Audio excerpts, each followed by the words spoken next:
네, 우리 삼성전자 주주님들 반갑습니다. 주식탐정 박 대표입니다.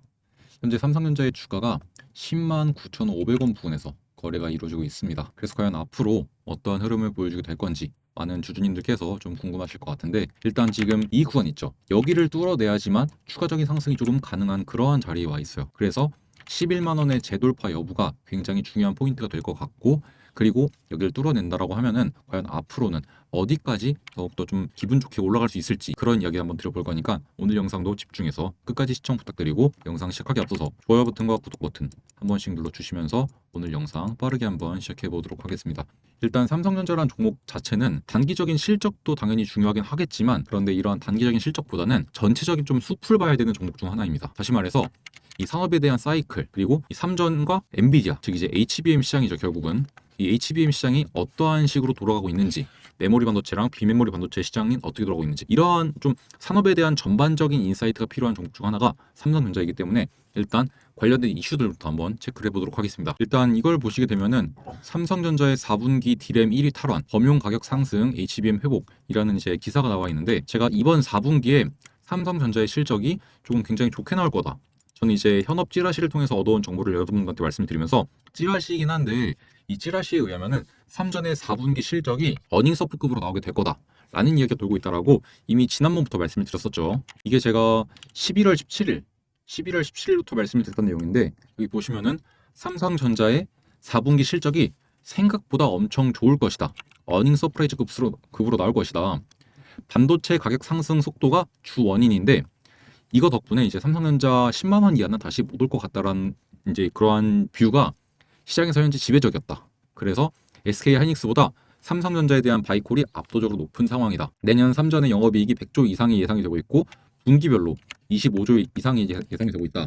이런 이야기도 말씀을 드리면서, 올해 4분기 영업이익이 내년 평균치라고 예상이 되고 있는 이 25조, 요거랑 그렇게 차이가 안 날 가능성이 높다라는 이야기가 나왔다고 말씀을 드리면서, 여전히 삼전에 대한 업사이드가 열려있다, 오히려 확대가 될 거다, 이런 이야기를 계속 드렸었거든요. 자, 그래서 여기 보시면은 현재 이제 증권가에서 나오고 있는 이 삼전의 4분기 영업이익 컨센이 얼마죠, 여러분들? 여기 이제 18조에서 19조 정도. 그동안 이제 평균적으로는 약 16조가 약간 안 되는 수치를 조금 컨센으로 잡아왔었는데, 이번 4분기에 대한 컨센은 거의 20조에 가까운 수치를 전망을 하고 있다는 겁니다. 아까 제가 말씀드렸던 내년 이제 평균치로 예상이 되고 있는 25조랑 그렇게 큰 차이를 안 보인다라는 거죠.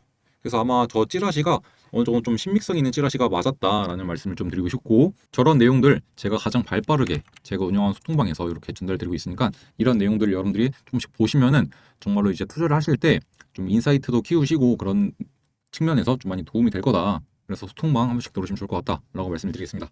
아무튼 다시 삼성전자 이야기로 돌아가서 말씀을 드려보면은, 일단 가장 큰 거는 원래 이제 이 HBM 시장에서 삼전이 밀리게 됐던 이유가 요거, 그러니까 요거에서 SK 하이닉스한테 밀리게 되면서 이제 D램, 그러니까 어떻게 보면 이거거든요. D램이 있고 D램 안쪽에 HBM이 있는 거다, 이렇게 보시면 될 것 같아요. 고대역폭 메모리가 있는 건데, 요거를 내주니까 여기서도 이제 뒤처지게 된 거다. 왜냐? 그만큼 이 HBM이 D램에서 차지하는 캐파가 큽니다. 근데 애초에 이 SK 하이닉스랑 삼전을 두 개만 놓고 비교하잖아요. 그러면 이제 캐파 자체는 삼전이 훨씬 더 뛰어나요. 그런데 이제 그동안 HBM 컬, 이 품질이 좀 뒤떨어졌었는데 이걸 좀 따라잡았고, 그래서 삼전이 애초에 캐파가 크니까 이번에 이제 D램 수요가 늘어나고 가격도 높아지게 되면서 실적 상승을 좀 견인했다. 그리고 앞서 말씀드린 것처럼 이 HBM에 대한 경쟁력도 일정 부분을 회복하면서 다시 한번 좀 주도권을 갖고 오게 될 거다라는 전망이 조금 이제 시장을 지배하고 있다는 겁니다. 물론 여전히 이 SK 하이닉스의 HBM에 비하면은 삼성전자의 HBM이 조금 경쟁력이 떨어지긴 합니다. 하지만 많이 따라왔다라는 것이 굉장히 좀 긍정적인 측면이고, 그리고 지금 계속해서 이 삼전의 호실적을 견인하고 있는 것은 범용 D램이에요. 범용 D램이 좀 가격이 계속 상승하고 있고, 이제 저번에 말씀을 드렸었는데 최대 60%까지 상승이 나왔습니다. 굉장히 많이 좀 가격이 올랐죠. 그리고 일반적으로 가격이 이렇게 폭등하게 되면은 수요가 떨어지거나 해서 좀 이 가격과 공급의, 그러니까 수요와 공급에 좀 균형점이 맞춰지기 마련인데, 지금 수요는 여전히 계속 많은데 공급은 여전히 부족한 상황이에요. 그래서 아무리 가격을 높여도 이 높아진 가격에 대한 제품들 있죠. 이게 전부 다 물량이 소화가 되고 있다는 겁니다. 그러다 보니까 가격을 높여도 그런 호실적이 나오게 되는 거고요. 그래서 D램 점유율에서 1위를 탈환할 예정이라고 이제 나와 있는 거고. 그리고 원래는 이제 엔비디아의 GPU가 어떻게 보면 이제 이 시장에서 거의 좀 독점적인 지위를 차지하고 있었는데, 이번에 이제 구글이 이제 만들어서 내세우게 된 TPU 있죠. 이 텐서 처리 장치. 여기에 이제 HBM4, 삼성전자의 6세대 HBM인 HBM4가 들어가게 될 예정이고, 그리고 엔비디아의 차세대 AI 칩인 루빈, 이 루빈에도 들어갈 예정이라서 HBM4에 대한 경쟁력도 좀 긍정적으로 평가를 받고 있고, 이미 이제 연내 승인 가능성도 확대가 됐고, 샘플에 대한 퀄들은 이미 좀 어느 정도 좀 검증을 받은 상태다라는 내용들도 계속 나와주고 있죠. 결국 이런 것들이 삼전에 대한 업사이드를 조금 더 확대하는 모습을 보여주지 않을까라고 생각을 하고 있었는데, 마침 그것들이 이렇게 실질적으로 반영이 되면서 주가에 대한 상승을 견인하고 있다는 겁니다. 그래서 제가 저번에 이제 AI에 대한 거품론 이런 것들이 나오게 되면서 시장에 좀 급락이 초래가 되었을 때, 그때도 여러분들한테 제가 여러분들 흔들리실 필요가 없다. 어차피 앞으로 최소 2, 3년 이상은 이 엔비디아 중심의, 그리고 여기에 이제 추가적으로 이제 빅테크들, 구글이나 마이크로소프트, 아마존 이런 빅테크 중심의 AI 시장이 계속 잡아갈 거다. 그리고 그 와중에 삼성전자랑 SK하이닉스 같은 이제 반도체 기업들이죠. 어차피 이제 이 고대역폭 메모리가 필수적으로 들어가야 되기 때문에 계속해서 수혜를 받을 수밖에 없다. 그리고 애초에 삼성전자는 사실상 그동안 주가가 이렇게까지 빠질 이유가 없었어요. 사실상 삼성전자 주가가 이렇게 빠졌다가 올라왔다 이러한 모습을 보여주게 된 가장 큰 원인은 무엇이냐? 결국은 이 한국 주식시장에 대한 고질적인 문제들, 그런 것들 때문이었는데, 어느 정도 그러한 코리아 디스카운트가 좀 해소가 되는 모습들이 나오고 있고, 상법도 개정되고 막 이런 것들이 있다 보니까 조금씩 이렇게 업사이드가 계속 확대가 되고 있는 그러한 실정인 거죠. 그래서 앞으로도 저는 삼성전자 좋은 모습을 보여줄 수 있다고 생각을 하고, 제가 저번에도 말씀드렸지만 하락이 나거나 좀 가격이 빠진다 그러면은 95,000원에서 97,000원 이런 자리들 일단 1차적으로 노려보시면 좋을 것 같다. 근데 지금 당장은 이 95,000원, 97,000원은 당분간은 안 올 것 같아요. 당분간은 조금 더 위쪽으로 열려있는 게 더욱 클 것 같고, 정말 단기적으로 본다면 일단 11만 원에 대한 돌파 여부가 굉장히 중요할 것 같은데, 여기서 돌파가 안 나오면은 한 차례 정도 10만 원 선까지는 조정이 나올 수 있을 것 같습니다. 그러면 이제 그때 한번 우리 다시 한번 수급 상황 고려했을 때 10만 원에서 조금 더 빠질 것 같다 하면은 여기 95,000원, 97,000원 이렇게 한번 노려보고 만약에 여기서 안 빠질 것 같다, 수급이 더 들어와 주면서 프로그램 매수가 들어온다, 그러면 여기서 똑같이 우리도 조금 아쉬운 가격이긴 하지만 10만 원 이쪽에서도 한번 받아보는 전략 취해봐도 나쁘지 않을 것 같다라고 말씀을 드릴게요. 자, 그럼 일단 삼성전자에 대한 좀 이야기들 다 정리해서 드린 것 같고, 지금부터는 여러분들이 지금 시장에서 반드시 알고 계셔야 되는 굉장히 좀 중요한 이야기 한번 드려볼 건데요. 나름 따끈따끈한 소식입니다. 12월 2일 오전 10시에 나온 기사입니다. 이 기사에 의하면 여야가 합의를 해서 내년 예산안 728조로 유지를 하겠다라는 내용이 나오게 되었어요.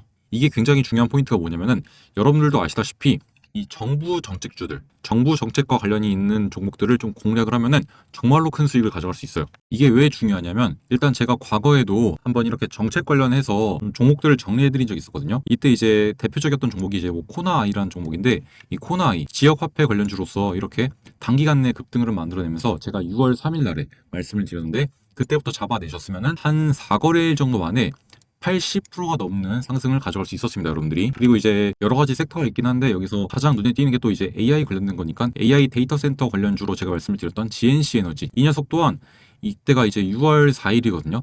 6월 4일부터 여러분들이 보유를 하셨더라면은 70%가 넘는 수익을 달성할 수 있었죠. 그리고 이 밖에도 제가 정책 수혜주로 한번 모아 가보시죠 라고 말씀을 드리면서 스윙 종목으로 나갔던 클로봇 19,500원 이하에서 제가 잡아드렸었는데, 이 종목 같은 경우도 지금 수익률을 한번 같이 보게 되면은 클로봇 현재가 43,400원 정도를 기록하게 되면서 19,500원 매수, 현재가 벌써 100%가 넘는 수익률을 달성하고 있습니다. 방금 보여드린 것처럼 이렇게 정부 정책과 관련된 종목들을 잘 잡아나간다고 한다면은 이렇게 큰 수익을 가져갈 수 있는데요. 그래서 여기서 우리가 좀 중요하게 봐야 되는 거, 바로 이 국민성장펀드의 금액을 감액하지 않겠다라고 합니다. 그리고 재해복구 시스템 구축, 눈산 전력망 산업 육성, AI 모빌리티 실증 사업, 이런 것들에 대한 예산은 증액하겠다라고 이제 합의를 했다는데, 결국 여기서 우리가 가장 주목해야 될 포인트는 이 국민성장펀드일 것 같아요. 일단 이 국민성장펀드에 들어가는 예산은 약 100조에서 150조 원 정도인데, 여기 나와 있는 것에 의하면은 150조 원으로 확대가 됐다고 합니다. 그리고 투자 대상은 AI, 반도체, 바이오, 백신, 방산, 로봇, 수소, 2차전지,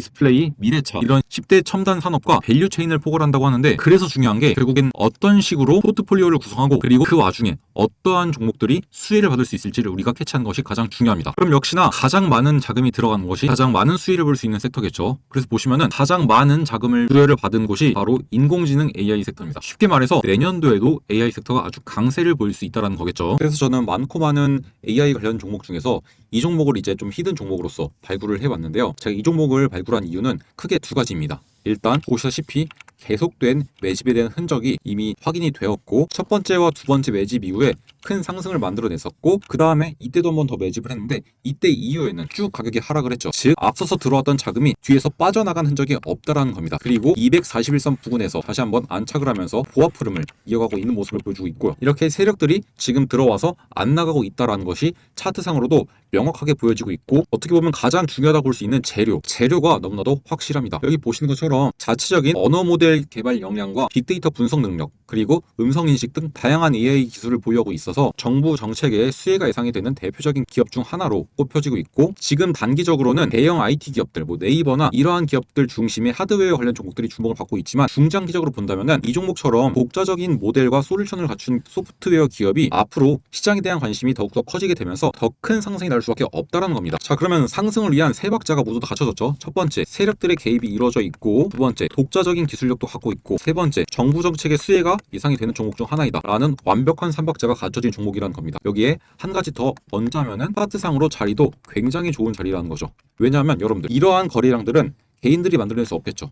일반적으로 이렇게 많은 거래량들은 세력들이 만들어냅니다. 그러면 여러분들 세력들이 이 구간과 이 구간과 이 구간을 세 차례 동안 돈을 쓰면서 올렸다가 뺀 거죠. 그러면 이들의 평단가는 얼마일까요? 그냥 딱 눈대중으로 봐도 적어도 이만큼이 될 겁니다. 절반 수준인. 그러면은 적어도 지금 자리가 세력들의 평단가보다 낮다라는 거겠죠. 그럼 우리가 세력들의 평단가보다 낮게 들어갈 수 있다면은 정말로 메리트가 있는 가격대겠죠. 그래서 본격적으로 정부 정책에 대한 수혜를 받으면서 미친 듯한 펌핑이 나오기 전에 여러분들이 이 종목을 한번 공략을 해보시면 좋을 것 같다라고 생각을 해서 이렇게 준비를 해왔고요. 이 대박 히든주 한번 잡아보고 싶으신 분들은 여기에 나와 있는 제 개인 번호 010-7584-8962번 이쪽으로 숫자 1이라고 딱 문자 하나만 남겨놓으시면 제가 이 종목에 대한 종목명 그리고 여러분들이 얼마에 매수하면 좋을지 매도는 언제 하면 좋을지 이 매수와 매도에 대한 타점까지 모두 다 전달 드리도록 하겠습니다. 지금처럼 거래량 확 줄어들면서 시장에 관심을 적게 받고 있고 세력들이 조금씩 이렇게 횡보를 만들고 있을 때 우리도 빠르게 매집을 해서 이후에 시장에 집중을 받으면서 엄청난 폭등이 나올 때는 우리는 그때는 이미 수익을 실현하고 나가야겠죠. 그렇게 되면 지금 바로 여러분들 이 종목에 대한 종목명 받아가셔야 된다고 말씀드리겠습니다. 지금 바로 한 번 더 강조를 드리지만 제 개인 번호로 문자 남겨놓으시면 된다는 점 말씀을 드리면서 오늘 영상 여기서 마무리하도록 하겠습니다. 자, 그럼 전 다음 시간에 여러분들에게 조금 더 도움이 될 만한 내용들 준비해서 인사를 드려보도록 하겠습니다. 감사합니다.